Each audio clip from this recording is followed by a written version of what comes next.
مضل له ومن يضلله فلا هادي له ونشهد أن لا إله إلا الله وحده لا شريك له ونشهد أن محمدًا عبده ورسوله أما بعد فأعوذ بالله من الشيطان الرجيم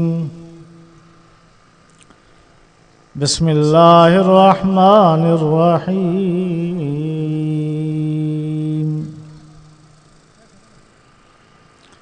ما آتاكم الرسول فخذوه وما نهاكم عنه فانتهوا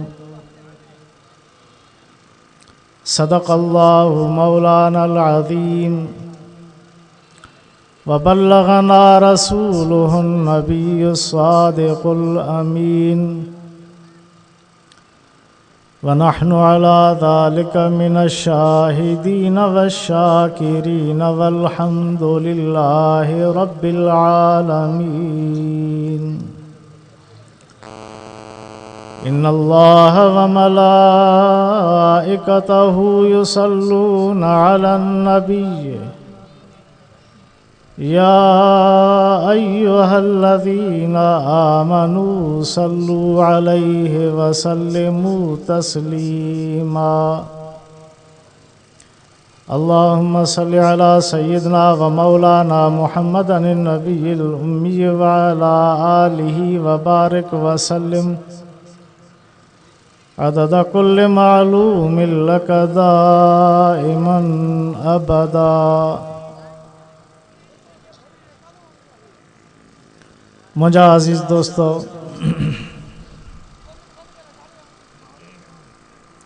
अल्हम्दुलिल्लाह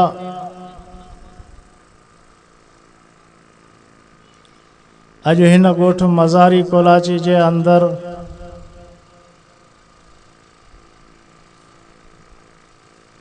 एक दीनी इज्तिमा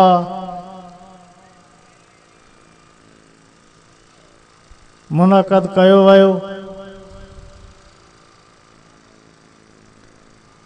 जै इज्तिमा जे अंदर अल्लाह जे कलाम पाक जी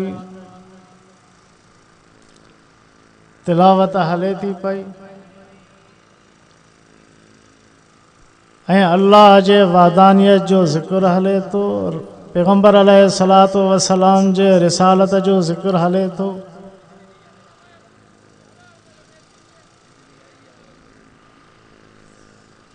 ऐं इन महफ़िल जे अंदर रब जे कुरान पाक जो ज़िक्र हले थो पियो।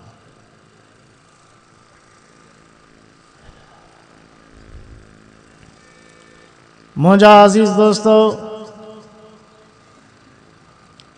पोइ दुनिया जे जंहिं बि टुकरे ते अल्लाह जे कलाम जो ज़िक्र हलंदो, पैगंबर अलैहिस्सलातु वस्सलाम जी तारीफ़ हलंदी, पोइ उन महफ़िल में अल्लाह जी रहमत वॾ फुड़े मींहं वांगुरु वसी पवंदी आहे। अॼु तव्हां असां ख़ुशि नसीब आहियूं जो तव्हां असां हिन महफ़िल में शरीक थियासीं, जंहिं महफ़िल में अल्लाह जे ज़िक्र जो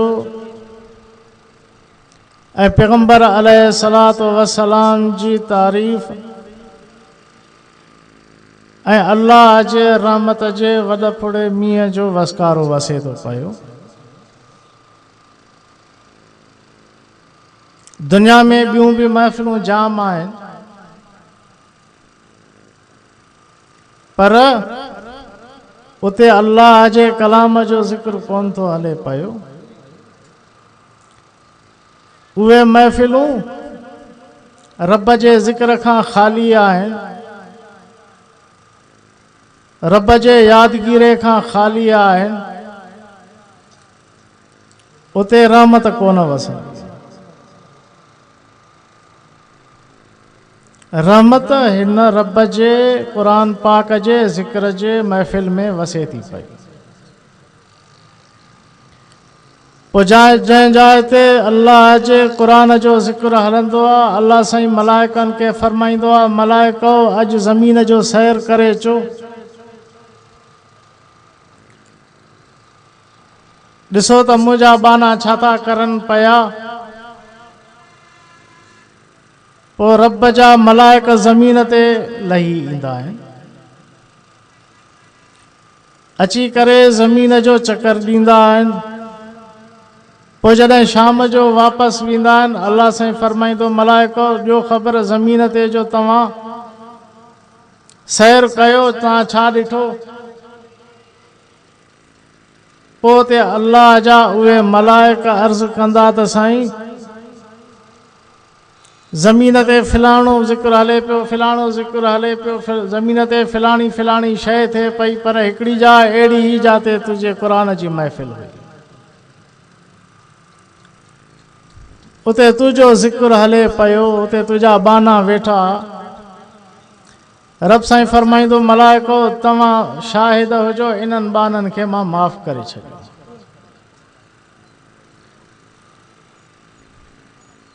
पोइ अल्लाह साईं खे उहे मलाइक अर्ज़ु कंदा, साईं सभु तुंहिंजे क़ुरान ॿुधण जे लाइ कान आया हा, उते पंहिंजे गर्ज़ ख़ातिर बि आया हा। अल्लाह साईं फरमाईंदुनि, मलाइको तव्हां शाहिद हुजो, मुंहिंजी रहमत कुशादी आहे, चाहे पंहिंजो गर्ज़ खणी आया हा, पर आया क़ुरान जे महफ़िल में हुया, अहिड़ी महफ़िल में हुया, तंहिं करे उन्हनि जा बि गुनाह मां माफ़ करे छॾिया। मालूम थी चुको त तव्हां असां ख़ुशि नसीब आहियूं जो तव्हां असां हिन महफ़िल में शरीक थिया आहियूं।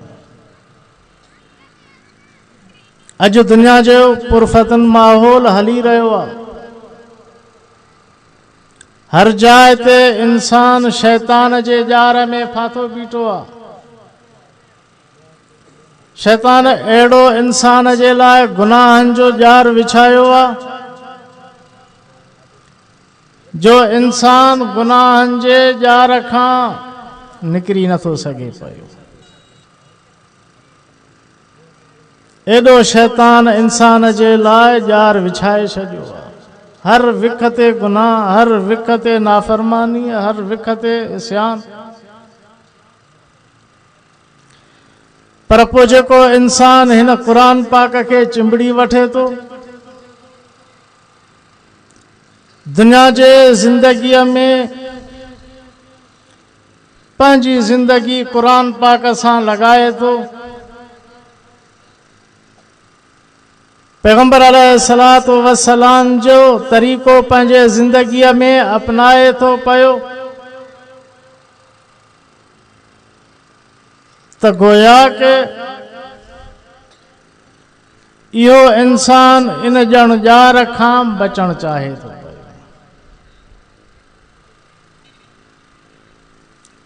त क़ुरान पाक हिकु त रहमत बि आहे, ॿियो शिफ़ा बि आहे, टियों क़यामत जे ॾींहुं इहो क़ुरान पाक उन इंसान जे लाइ जंहिं दुनिया जे अंदरि हिन क़ुरान पाक खे जेको चिंबड़ी पियो, उन जे लाइ शफ़ाअत बि आहे। अबा बीमार माण्हू हूंदो आहे न, दवा कराए कराए इलाज कराए कराए थकिजी पवंदो, पोइ ईंदो कंहिं अल्लाह वारे ॾे, कंहिं क़ुरान वारे ॾे, पोइ छा चवंदो आहे त इलाज करायोसीं, पैसो ख़र्च कयोसीं फिलाणे फिलाणे शहर में, फिलाणी इस्पताल में, पर फ़ाइदो कोन मिलियो। पोइ उन क़ुरान वारे खे चवंदो त हलो तव्हां को फीणो रखो, को सलवात पढ़ो, पाणी पढ़ी करे ॾियो त मरीज़ खे पीआयूं, तव्हां त शफ़ा। अबा ईअं कंदा आहियूं या न कंदा आहियूं? ॻाल्हायो नथा, कंदा आहियूं न। पोइ मरीज़ खे सुकून छा मां मिलंदो? क़ुरान मां मिलंदो आहे न। त मोमिन जे लाइ शफ़ा बि क़ुरान पाक आहे। तॾहिं त अल्लाह तबारक व तआला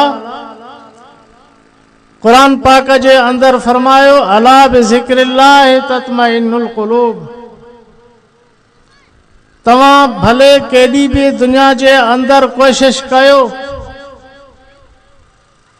कल्ब खे सुकून ॾियण जे लाइ, दुनिया जा ऐश अशरत तव्हां वटि छो न हुजनि, दुनिया जी हर सहूलत तव्हां वटि मौजूद छो न हुजे,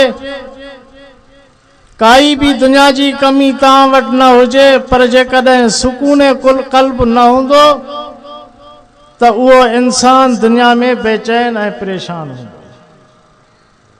अबा अॼु इहो माहौल हले थो या नथो हले? केॾो पैसो आहे पर कंहिंखे सुकून आहे? अल्लाह साईं हिन क़ुरान में ज़िक्र फरमायो, सुकून जेकॾहिं तव्हां करणु चाहियो था त पोइ अल्लाह जे ज़िक्र में सुकून अथव, अल्लाह जे यादगिरी में सुकून अथव। दुनिया जूं आसाइशूं इंसान इन जे करे हासिल कंदो आहे त तव्हां त सुकून जी ज़िंदगी मां गुज़ारिया, पर उन इंसान खे सुकून तॾहिं मिलंदो जॾहिं हिन क़ुरान पाक खे पंहिंजे दिलि में जाइ ॾींदो, क़ुरान पाक सां दिलि लॻाईंदो। पोइ इहो क़ुरान पाक इन इंसान जे लाइ दुनिया में भी सुकून आहे, इहो क़ुरान पाक उन इंसान जे लाइ क़ब्र जे अंदर भी सुकून आहे। जो जॾहिं इहो इंसान दुनिया छॾे थो क़ब्र में अकेलो वञे थो, छो त क़ब्र आहे ई अकेलीअ जो घर, अकेलाईअ जो घर आहे। उन क़ब्र में इंसान सां ॿियो केर बि गॾु न वेंदो, जो मतां ईअं इंसान सम्झे त फिलाणो दोस्त मुंहिंजो एॾो घाटो आहे जो हिक ॿिए खां जुदा थींदा ई कान आहियूं, पर क़ब्र में इंसान खे अकेलो वञो। ऐं क़ब्र इहा इंसान खे रोज़ पुकारींदी आहे त आउं अकेलाईअ जो घर आहियां, इंसान पंहिंजे लाइ को साथी खयूं अच, मां कीड़नि मकोड़नि जो घर आहियां, इन्हनि खां बचाव जी सूरत में का शइ खणी आ, मां ऊंदाईअ जो घर आहियां, रोशनाईअ जो बंदोबस्त कयूं अच। ईअं क़ब्र इंसान खे पुकारींदी आहे, पर इंसान एॾो गाफ़िल आहे इन शइ खां जो इंसान खे मौत यादि कान्हे को। अबा मौत यादि आहे कंहिंखे? तोणी जो रोज़ जनाज़ा ॿुधे थो, रोज़ जनाज़नि ते वञे थो, पर इंसान खां पाण खां मौत विसरी वियो आहे। पोइ तॾहिं इंसान दुनिया जे अंदर गफ़लत वारी ज़िंदगी बसर करे थो पियो, पर जेकॾहिं इंसान खे मौत यादि हुजे, हिकिड़ो सहाबी आहे पैगंबर अलैहिस्सलातु वस्सलाम खे अर्ज़ थो करे, ए अल्लाह जा रसूल, अहिड़ो को मूंखे वज़ीफ़ो ॿुधारियो जंहिंजे पढ़ण जे करे मूंखां गुनाह न थियनि, मूंखां गुनाह थी था वञनि। अल्लाह जे रसूल फरमायो त मौत खे घणो यादि कर, मौत खे जॾहिं तूं यादि कंदे तॾहिं तोखां गुनाह घटिबा। त अॼु असां इंसान मौत खे विसारे वेठा आहियूं। अबा मौत बरहक आहे या न? अचणो आहे न, ॻाल्हायो नथा, मौत न ईंदो? मौत हर हालत में इंसान ते अचणो आहे, पोइ काथे बि इंसान छो न हुजे उन ते मौत अचणो आहे। हज़रत सुलेमान अलैहिस्सलातु वस्सलाम जे ज़माने में हिकिड़ो शख़्स हुयो, हज़रत सुलेमान अलैहिस्सलाम जे अचे महफ़िल में वेठो, ॾिठे त हिकिड़ो शख़्स आयो आहे जेको मुॾे किना तारा करे सघे। उन शख़्स खे अची ख़ौफ़ वेठो त ही शख़्स छो तो मुॾे किना तारा करे। जीअं अॼु तव्हां असां आम चवंदा आहियूं त बाबा हिन जी ख़राब अखि आहे, हे जेको असां ॾे सुठी नज़र सां नथो तके, मालूम थिए थो त हीअ असांखे नुक़सान पुॼाईंदो, ईअं हिन खे अची ख़ौफ़ वरितो। हज़रत सुलेमान अलैहिस्सलाम खे अर्ज़ु कयईं त ए अल्लाह जा रसूल, तख़्त खे हुकुम कर त मूंखे फिलाणी जाइ ते छॾे अचे। छो त हज़रत सुलेमान अलैहिस्सलाम खे अल्लाह साईं तख़्त ताबे करे ॾिनो। पोइ जिथे हज़रत सुलेमान अलैहिस्सलाम हुकुम कंदो उते पुॼंदो। हज़रत सुलेमान अलैहिस्सलाम तख़्त खे हुकुम कयो त हिन शख़्स खे फिलाणी जाइ ते पुॼाए। उते पहुतो त हू शख़्स बि वञी उते पहुतो। उन जाइ ते उन शख़्स जो साहु कढियो। उहो शख़्स साॻियो मोटी हज़रत सुलेमान अलैहिस्सलाम वटि आयो। सुलेमान अलैहिस्सलाम खे अर्ज़ु कयईं, साईं मां इज़राइल हुयुमि, हिन शख़्स जो मौत उन जाइ ते लिखियलु हुयो जिते तव्हांखे चयईं मुंहिंजे भव खां भॻो, पर मां ॾिसां पियो त टाइम बि पूरो थियो आहे, हीउ अञा हिते वेठो आहे, उते पुॼंदो कीअं। तंहिं करे जॾहिं उते पहुतो, हिन जो टाइम पूरो थियो, हाणे साहु कढी आयो। त मौत इहा शइ आहे, इंसान केॾो बि मौत खां भॼंदो पर मौत उन जे कुल्हे ते वेठो आहे, काॾे बि मौत खां नथो भॼी सघे। त अॼु असां इंसान इन मौत खे विसारे वेठा आहियूं। पोइ दुनिया जे गर्ज़ ऐं हिर्स ऐं लालच में एतिरो अची वियासीं जो असां खां अल्लाह जा अहकामात विसरी विया। पैगंबर अलैहिस्सलातु वस्सलाम जो तरीक़ो विसरी वियो। नफ़सानी ख़्वाहिशात जे मुताबिक़ पंहिंजी ज़िंदगी बसर कईसीं। नफ़्स ऐं शैतान खे त राज़ी कयोसीं, लेकिन अल्लाह रब्बुल आलमीन खे विसारे छॾियोसीं। तंहिं करे हीअ ज़िंदगी थोरी आहे ऐं आरज़ी ज़िंदगी आहे, ऐं इहा क़ीमती ज़िंदगी आहे। ईअं न सम्झो त हे बसि असां अजायो दुनिया में आयासीं।